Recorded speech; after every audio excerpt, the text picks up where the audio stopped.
Assalamualaikum warahmatullahi wabarakatuh. Perkenalkan, saya Audrey Debrina Sofani, mahasiswi Ilmu Komunikasi semester 7 di Universitas Bung Karno, Jakarta.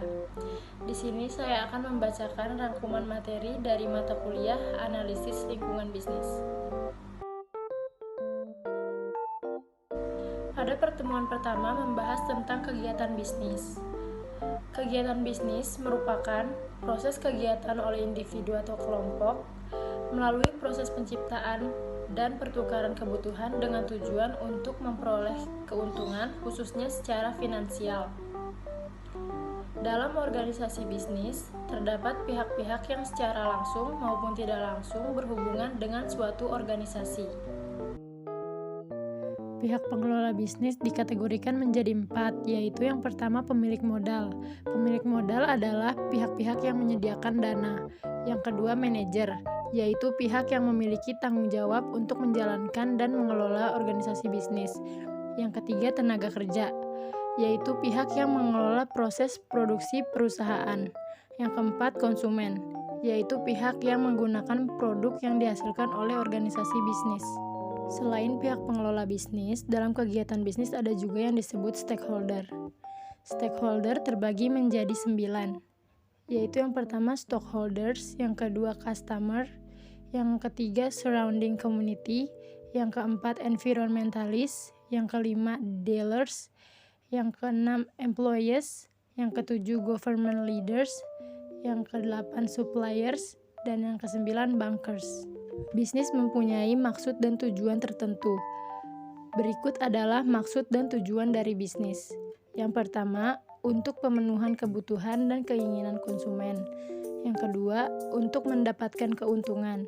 Yang ketiga, untuk meningkatkan pertumbuhan dan perkembangan bisnis. Yang keempat, agar bisa mengatasi risiko-risiko yang akan datang. Yang kelima, untuk melatih sikap tanggung jawab sosial. Bisnis juga memiliki tingkatan partisipasi. Beberapa tingkatan partisipasi bisnis dalam lingkungan ekonomi global yaitu yang pertama domestik, yaitu organisasi bisnis terbatas dalam lingkungan lokal. Yang kedua internasional, yaitu organisasi bisnis sudah memasuki pasar internasional. Yang ketiga global, yaitu perusahaan mulai memilih beberapa lokasi pabrik di berbagai negara agar lebih efisien dan fleksibel. Yang keempat multinasional, yaitu perusahaan yang sudah memiliki pabrik di berbagai negara. Pada pertemuan kedua membahas tentang lingkungan bisnis. Lingkungan bisnis adalah keseluruhan hal-hal atau keadaan di luar badan usaha atau industri yang memengaruhi kegiatan organisasi. Lingkungan bisnis terbagi menjadi 4, yaitu yang pertama lingkungan ekonomi. Lingkungan ekonomi merujuk pada kondisi sistem ekonomi tempat perusahaan tertentu beroperasi. Yang kedua, lingkungan teknologi. Teknologi merujuk pada semua cara yang digunakan perusahaan untuk menciptakan nilai bagi konstituen mereka, termasuk pengetahuan manusia, metode kerja, peralatan fisik, elektronik, dan komunikasi. Yang ketiga, lingkungan hukum politik. Lingkungan ini mencerminkan hubungan antara bisnis dan pemerintah, biasanya dalam bentuk regulasi pemerintah. Sistem hukum juga ikut menentukan apa yang dapat dilakukan dan tidak boleh dilakukan oleh organisasi. Yang keempat, lingkungan sosio-budaya.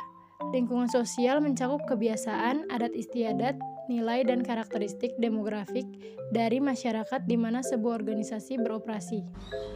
Pada pertemuan ketiga, membahas tentang analisis lingkungan.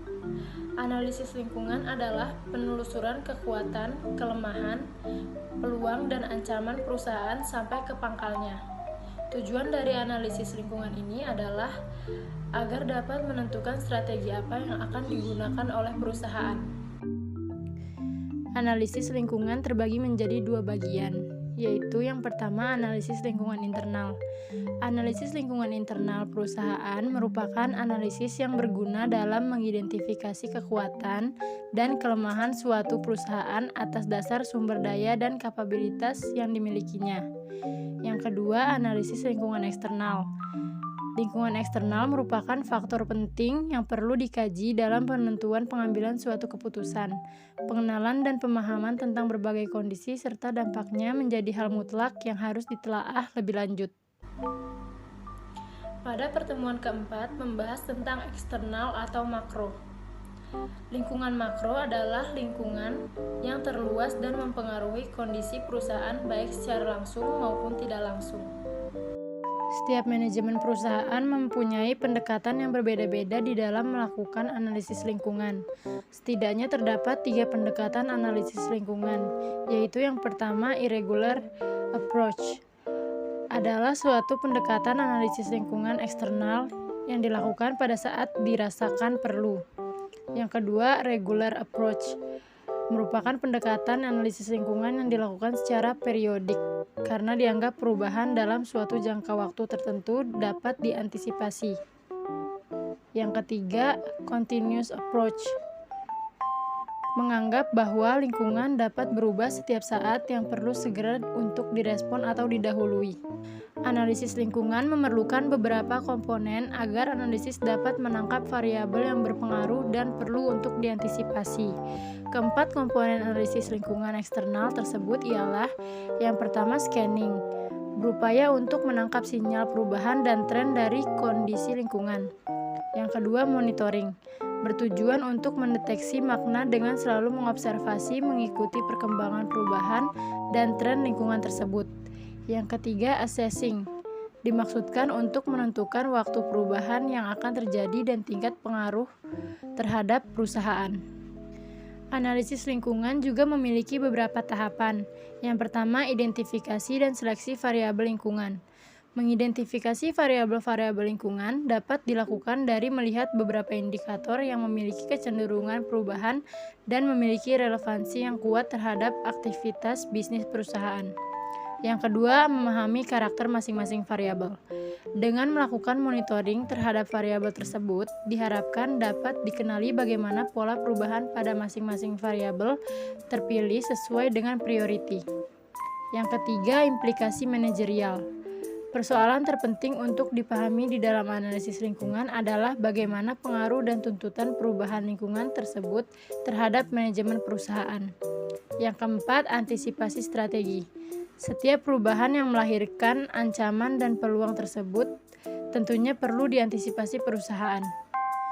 Lingkungan internal dipengaruhi beberapa faktor, yaitu yang pertama, tenaga kerja. Manusia yang menggunakan tenaga dan kemampuannya untuk mendapatkan balasan berupa pendapatan. Yang kedua, modal. Modal merupakan dana yang diperlukan untuk membiayai operasi bisnis. Yang ketiga, bahan baku. Material mengacu pada bahan baku yang digunakan dalam proses produksi, dapat berupa sumber daya alam maupun dalam konteks industri seperti bahan mentah dan komponen lain yang diolah dalam proses manufaktur. Yang keempat, peralatan atau perlengkapan produksi. Peralatan dan perlengkapan merupakan komponen pendukung yang membantu proses peningkatan nilai guna atau produksi demi terciptanya suatu output secara efektif dan efisien. Yang kelima, metode. Metode mengacu pada kemampuan entrepreneurship yang dikembangkan oleh pengelola perusahaan dalam menjalankan aktivitas operasional perusahaan. Di dalam perusahaan, faktor-faktor internal tersebut diproses agar menjadi barang atau jasa yang akan ditujukan untuk memuaskan kebutuhan konsumen sekaligus dapat memberikan keuntungan bagi perusahaan. Demikianlah pembacaan tugas saya, kurang lebihnya mohon maaf. Terima kasih.